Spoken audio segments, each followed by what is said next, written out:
இந்த குப்பை பிரச்சனை உலகத்துக்கே ஒரு பெரிய தலைவலி தான். ஆனா இந்த தலைவலிய ஒரு வியாபார வாய்ப்பா மாத்தி குப்பைக்கான வங்கியை தொடங்கி இருக்காங்க விருதுநகரை சேர்ந்த ஒரு மாமியாரும் மருமகளும். குப்பைக்கு வங்கியா? அப்படி இந்த பேங்க்ல எந்த மாதிரியான குப்பைகளை டெபாசிட் பண்ணலான்னு பார்க்கலாம் வாங்க. இது சுற்றுச்சூழல் தொடர்பான தகவல்களை வழங்கும் DW தமிழின் ஈகோ இந்தியா தொடர். நான் உங்க சஜானா ஹுசைன். மலர்விழி முத்துவுக்கும் அவரது மருமகள் ராஜவல்லி ராஜுவுக்கும் எப்போதுமே குப்பையை பார்த்தால் கோபம் வரும். குப்பையை விற்றால் பணம் கிடைக்கும் என்ற நிலை இருந்தால் மக்கள் தெருவில் குப்பையை கொட்ட மாட்டார்கள் என்று இருவரும் நினைத்தார்கள். இதில் இருந்துதான் குப்பை வங்கிக்கான யோசனை பிறந்தது. இதுவரைக்கும் இந்த 3 இயர்ஸ்ல கார்பேஜ் பேங்க் வந்து 1.5 lakh கேஜி வந்து டம்ப்யார்ட் போகாம, குப்பை மேட்டுக்கு போகாம, எரிக்கப்படாம முறையா தரம் பிரிச்சு ரீசைக்ளிங் பண்ணப்பட்டிருக்கு. 1 கிலோ குப்பைக்கு இவர்கள் 6 ரூபாய், அதாவது 7 யூரோ சென்ட் பணம் தருகிறார்கள். பிளாஸ்டிக் பைகள், காகிதம், அட்டை, துணி போன்ற மறுசுழற்சி செய்யக்கூடிய பொருள்கள் அனைத்தையும் வாங்கிக் கொள்கிறார்கள். வாடிக்கையாளர்கள் நேரடியாக வங்கிக்கு வர தேவையில்லை. விருதுநகரில் 700 வீடுகளில் இருந்து 8 பணியாளர்கள் குப்பையை சேகரிக்கிறார்கள். முன்னாடிலாம் நாங்கள் வந்து எங்களுடைய கார்பேஜ் குப்பை எல்லாமே நாங்கள் சேவ் பண்ணலை, எடுத்து போய் டஸ்ட்பின்லேயே போட்டோம். அது நிறைய இங்கே காத்தடிக்க ஃபுல்லாக குப்பையாக கொடுத்துச்சு. அதுக்கப்புறம் இப்போ சொன்னதுனால இப்போ நாங்கள் சேவ் பண்ணி எங்கள் இடத்தையும் கொஞ்சம் நாங்கள் நீட்டாக வச்சுக்கிறோம். பிளாஸ்டிக்கு, அட்டை பாக்ஸு, பேப்பர்ஸ் எல்லாத்தையுமே நாங்கள் தனித்தனியாக பிரித்து கொடுத்துக்கிட்டு இருக்கோம். வீக்லி ஒன்ஸ் வந்து ஃப்ரைடே வந்து எங்களுக்கு கலெக்ட் பண்ணிட்டு போயிடுவாங்க. இப்போ வரைக்கும் நாங்கள் 240க்கு மேலே கொடுத்துருக்கோம். அதுக்கான போஸ்டோட எங்களுக்கு ஒட்டிட்டாங்க. நான் ஒரு 300 கேஜஸ்க்கு மேலே கொடுத்தோன்னா கரெக்டாக அதுக்கு ஒன்றான 3000 rupees இந்த மாதிரி அக்கௌண்ட்டில் கிரெடிட் பண்ணுறதா சொல்லியிருக்காங்க. இந்த 2 தொழில் முனைவோரும் விருதுநகரை 6 பகுதிகளாக பிரித்திருக்கிறார்கள். ஊரில் உள்ள வாடிக்கையாளர்களிடமிருந்து குப்பையை சேகரித்து வங்கிக்கு கொண்டு வந்த பின்னர் அது பிரிக்கப்படும். Plastic, paper, garden boxes, metal தாண்டி கார்பேஜ் பேங்க் வந்து கிட்டத்தட்ட 66 விதமா தரம் பிரிக்க ஆரம்பிச்சிச்சு. இப்போ ஒரு ஜூஸ் பேக்கெட் அப்படின்னா அந்த ஜூஸ் பேக்கெட்ல கிளிங் ராப்பிங் வேற, வெளியில இருக்கிற ராப்பர் வேற, உள்ள இருக்கிற அலுமினியம் ஃபாயில் வேற, மேல இருக்கிற ஸ்ட்ரா வேற, அந்த மாதிரி தனித்தனியா செக்ரிகேட் பண்ண ரீசைக்கிளர்ஸ்க்கு தனியா கிடைக்கும் போதுல அதை நல்ல காசு கொடுத்து ரீசைக்கிளர்ஸ் எடுத்துக்குவாங்க. நல்ல காசு கொடுத்து ரீசைக்கிளர்ஸ் எடுத்துக்கிட்டாங்க அப்படின்னா நம்மளால நம்ம கிளையண்ட்டுக்கு நல்ல ரேட்டுக்கு அவங்களுக்கு கார்பேஜ் கொடுக்க முடியும். குப்பை வங்கி இதுவரை குப்பைக்காக 2 லட்சம் ரூபாய் கொடுத்திருக்கிறது. இது போன்ற பிற திட்டங்கள் வரும் என்று நிறுவனர்கள் நம்பிக்கை தெரிவிக்கிறார்கள்.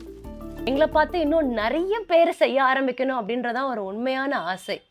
இதை நானும் எங்கள் மாமியாரும் சேர்ந்து ஒரு சின்ன இடத்துல ஒரு சின்ன இன்ஸ்பிரேஷனில் பண்ண முடிஞ்சது அப்படின்னா ஒவ்வொரு கார்னர்லையும், ஒவ்வொரு ஸ்ட்ரீட் கார்னர்லையும் ஏண்டா இங்கே குப்பை இருக்குன்னு சொல்கிற ஒவ்வொருத்தவங்களாலையும் இதை பண்ண முடியற மாதிரி ஒரு மாடலாக இது இருக்கணும் அப்படின்னு சொல்லி ஆசை.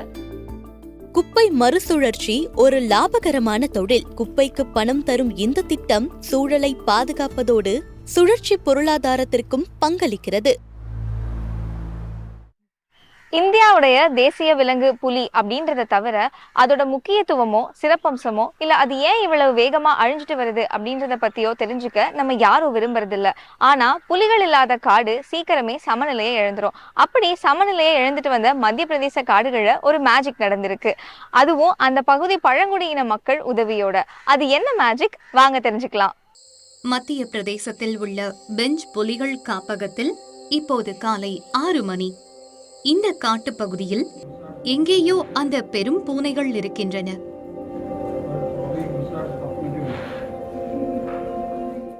அனிஷ் அந்தேரியா ஒரு இயற்கை பாதுகாவலர். புலிகளை அவரை விட அறிந்தவர்கள் யாரும் இல்லை. அவர் புலிகளின் கால் தடத்தை உடனடியாக கவனிக்கிறார். புலிகள் ஓடைகள், குளங்களுக்கு அருகில் அதிகமாக இருக்கின்றன.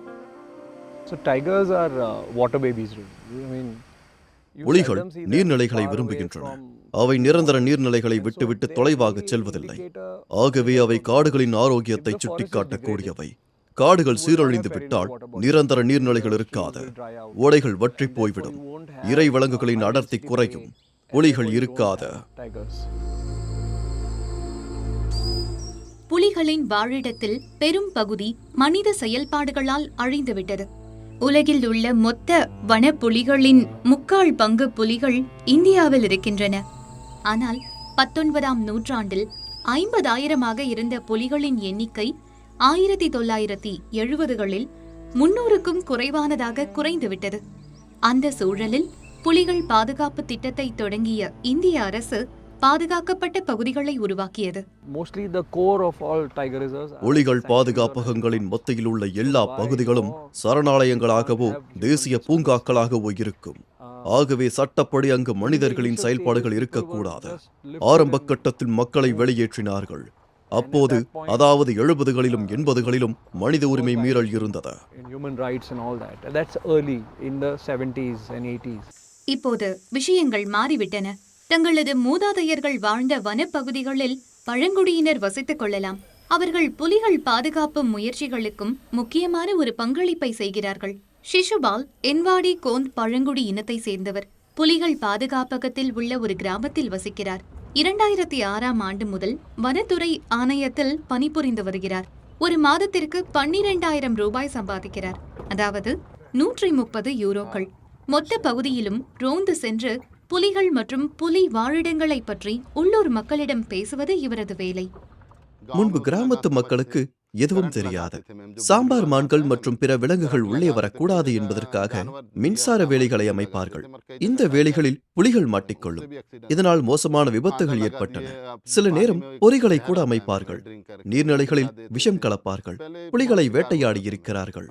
ஆனால் நான் இங்கே வேலை செய்ய தொடங்கியதிலிருந்து இந்த நிகழ்வுகள் குறைந்துவிட்டன. ஒவ்வொரு நாளும் காட்டுக்கு செல்கிறேன். புலிகளின் எண்ணிக்கை அதிகரிப்பதை பார்க்கிறேன். உள்ளூர் மக்கள் எப்போதும் காடுகளை நம்பி இருந்திருக்கிறார்கள். காடுகளுக்குள் அவர்கள் வரக்கூடாது என்று தடை செய்தால் அவர்களின் வாழ்வாதாரமும் தடைப்படும். 1990களில் மத்திய பிரதேசத்தின் காடுகள் சுற்றுச்சூழல் மற்றும் காலநிலை மாற்ற அமைச்சகம் சூழல் மேம்பாட்டு குழுக்களை அமைத்தது. வனவிலங்கு பாதுகாப்பு திட்டத்தில் உள்ளூர் மக்களையும் சேர்த்துக் கொள்வதே இந்த குழுக்களின் நோக்கம். இதன் மூலம் அவர்களுக்கு வருமானமும் கிடைக்கும். பெஞ்ச் புலிகள் காப்பகத்தில் 130 சூழல் மேம்பாட்டுக் குழுக்கள் இருக்கின்றன. ஒரு வருடத்தில் சுற்றுலா மூலம் இங்கு வரும் வருமானத்தில் 1/3 பங்கு இந்த குழுக்களுக்கு செல்கிறது. காப்பகத்துக்குள் நாங்கள் செய்யும் பல செயல்பாடுகளில் இவர்களுக்கும் வேலை தரப்படுகிறது. ஆகவே சிலர் இங்கு நிரந்தர பணியாளர்களாக இருக்கிறார்கள். இவர்களில் பலர் இதை ஒரு ஆர்வத்திற்காகவும் செய்கிறார்கள். மத்திய பிரதேசத்தின் பொருளாதாரத்தில் வனவிலங்கு சுற்றுலா ஒரு முக்கிய பங்கு வகிக்கிறது. சாந்தா பாய்க்கு இதன் வளர்ச்சியின் மூலம் பலன் கிடைக்கிறது. வனத்துறை தரும் நிதி உதவியோடு இவர் ஒரு சிறு உணவகத்தை ஏற்படுத்தி இருக்கிறார். முன்பு புலிகளை பார்த்து பயந்த பல உள்ளூர் மக்கள் இப்போது அவற்றை நன்றியுடன் பார்க்கிறார்கள். ஒவ்வொரு வருடமும் புலிகளுக்கு கோழிகளையும் தேங்காய்களையும் படைக்கிறோம். புலிகளை வழிபடுகிறோம். ஒரு கல்லை நட்டு அதை குறியீடாக்கி வழிபடுகிறோம். ஆதிவாசிகளுக்கு புலி ஒரு கடவுள். இப்போது புலிகள் எங்களுக்கு வாழ்வாதாரத்தையும் தருகின்றன. புலிகளை பார்ப்பதற்கு உலகின் பல இடங்களிலிருந்து மக்கள் வராவிட்டால் எங்களுக்கு வருமானம் இருக்காது. ஒவ்வொரு நாளும் வனத்துறை அதிகாரிகள் ரோந்து சென்று புலிகளின் வழியை கண்காணிக்கிறார்கள். வனவிலங்கு கேமராக்களை பயன்படுத்தி புலிகளின் செயல்பாடுகளை ஆவணப்படுத்துகிறார்கள். சாலைகள் இந்த விலங்குகளின் வாழிடத்திற்கு குறுக்கே சென்று பிரச்சனைகளை ஏற்படுத்துகின்றன என்று மீண்டும் மீண்டும் அவர்களுக்கு தெரிய வருகிறது. அந்த பக்கம் இருந்த பெண் புலிகள் இந்த பக்கம் வரவில்லை என்பதை பார்த்தோம். ஆண் புலிகள் அவ்வப்போது சாலையை கடக்கும். பெரும்பாலும் இந்த புலிகள் கூட்டம் தனியாக இருக்கிறது. விலங்கு வழித்தடங்கள் துண்டாக்கப்படுகின்றன. இது நடந்துவிட்டால் ஒரு கூட்டம் தங்களுக்குள்ளாகவே இனப்பெருக்கம் செய்யும். இது முரண்பாடுகளையும் அதிகரிக்கும். வனவிலங்குகளின் நகர்வு ஒரு பக்கத்தோடு நின்றுவிட்டு அங்கே இறை விலங்குகளின் எண்ணிக்கையும் குறைந்தால் புலிகள் கால்நடைகளை வேட்டையாடும். இது முரண்களை அதிகப்படுத்தும். ஆகவே விலங்குகளின் நகர்வு பல விஷயங்களுக்கு தீர்வாக இருக்கும். இது போன்ற அடிநில வழிகள் விலங்குகளின் இயற்கையான வழித்தடங்களை பாதுகாக்கின்றன. மத்திய பிரதேசத்தில் மட்டும் 23 நில வழிகள் இருக்கின்றன. அவை அவசரமாக தேவைப்படுகின்றன. இந்தியாவில் உள்ள முக்கியமான புலி வழித்தடங்களில் 1/3 பங்கு இந்த மாநிலத்தில் இருக்கிறது. வனவிலங்கு பாதுகாப்பு முயற்சிகள் பிற இனங்களையும் பாதுகாக்கின்றன. பறவைகள், குரங்குகள், கரையான்களை விட புலிகள் முக்கியமானவை என்று சொல்ல முடியாது. ஆனால் எல்லா வனவிலங்கு பாதுகாப்பு முயற்சிகளுக்கும் மையமாக புலிகள் அமைகின்றன. ஆகவே புலிகளை பாதுகாக்க வேண்டுமானால் நிறைய நீர்நிலைகள் இருக்கும் ஒரு பெரிய இடத்தை பாதுகாக்க வேண்டும். இதை செய்துவிட்டால் தானாகவே பல இனங்கள் பாதுகாக்கப்படும். மத்திய பிரதேசத்தில் 50 ஆண்டுகளுக்கு முன்னால் புலிகள் பாதுகாப்பு திட்டம் உருவாக்கப்பட்டது. இந்த திட்டத்தின் கடின உழைப்பால் புலிகளின் எண்ணிக்கை மீண்டெழுந்திருக்கிறது. இப்போது இந்தியாவில் 3000 புலிகள் இருக்கின்றன. ஒரு காலத்துல காஷ்மீர் குங்குமப்பூவுக்கு நிகரா தங்கம் கொடுப்பாங்களாம்.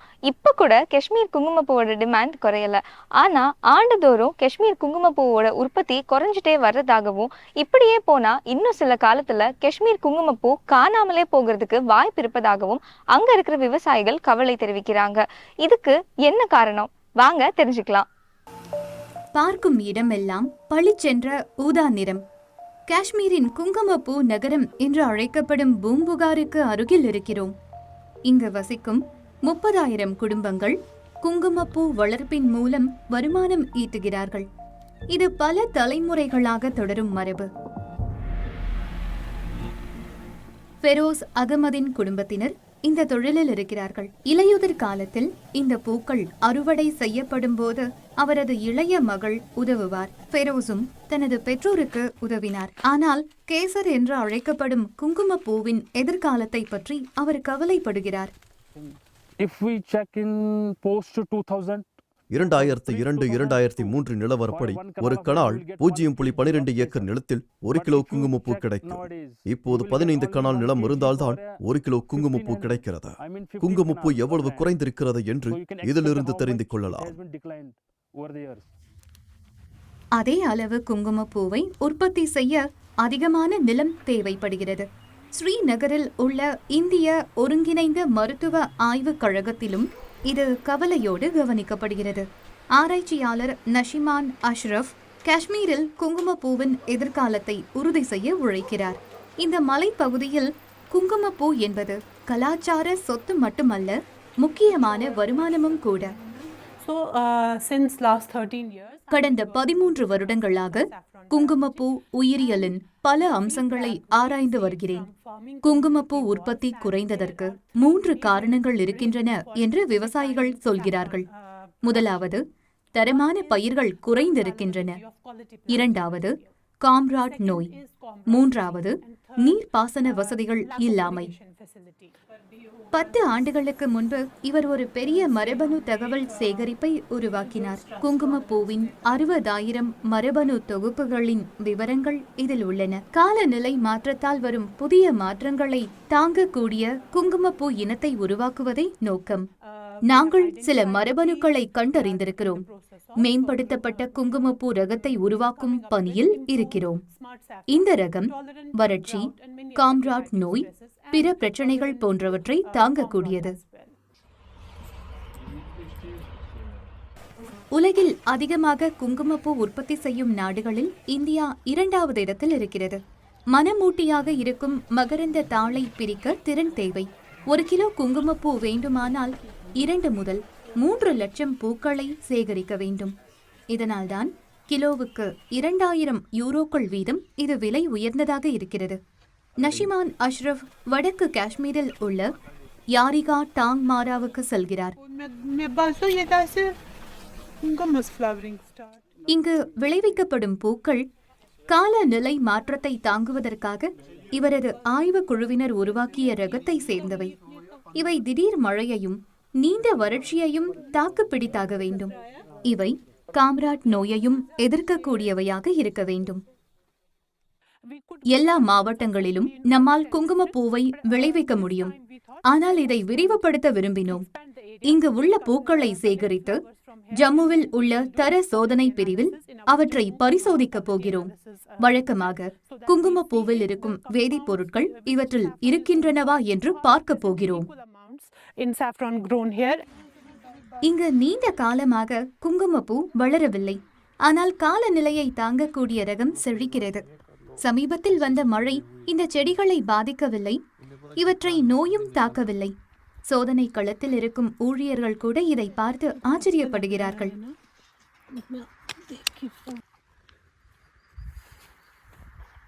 ना ये उसने सूरजमुखी क्या कैसी ऊद कामयाब இந்த ரகம் இவ்வளவு வெற்றிகரமாக இருக்கும் என்று நாங்கள் நினைக்கவில்லை. இது ஒரு வெற்றிகரமான சோதனை. பூக்களும் சிறப்பாக இருக்கின்றன. மற்ற பயிர்களை விட இதில் வருமானம் அதிகமாக கிடைக்கிறது. ஆகவே பக்கத்தில் இருக்கும் விவசாயிகளும் இந்த ரகத்தை பயிரிட விரும்புவதாக சொல்கிறார்கள்.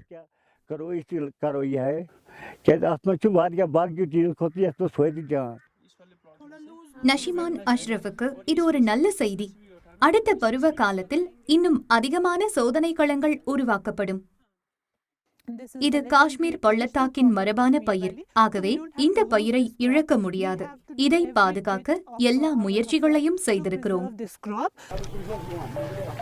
2019 இந்தியாவில் 22 டன் குங்குமப்பூ உற்பத்தி செய்யப்பட்டது. அதில் ஒரு சிறு பங்கு மட்டுமே ஏற்றுமதியானது. குங்குமப்பூ ரகங்களின் மீண்டெழும் தன்மையை அதிகப்படுத்தினால் ஏற்றுமதி அதிகமாகும். இங்கு உள்ள பலருக்கு இது கனவுகளை நனவாக்கும். அவர்களது வருமானமும் அதிகமாகும். இன்றைய ஈகோ இந்தியா நிகழ்ச்சி இந்தியாவை பத்தின ஒரு வண்ணமயமான தொகுப்பா இருந்தது. விருதுநகர் குப்பை வங்கிகள் தொடங்கி மத்திய பிரதேசத்துல புலிகளை தெய்வமா வணங்குற ஆதிவாசிகள் பத்தியும், அழகு கொஞ்சம் காஷ்மீர் குங்குமப்பூ தோட்டங்கள் பத்தியும் தெரிஞ்சுக்கிட்டோம். அடுத்து வர வாரங்கள்ல இன்னும் வேறு சில தலைப்புகள்ல வீடியோக்களை பார்க்கலாம். இந்த வீடியோ தொடர்பான உங்களுடைய கருத்துக்களையும், நீங்க எந்த தலைப்புல வீடியோக்கள் எதிர்பார்க்கறீங்க அப்படிங்கறதையும் கமெண்ட்ல பதிவிடுங்க. நன்றி.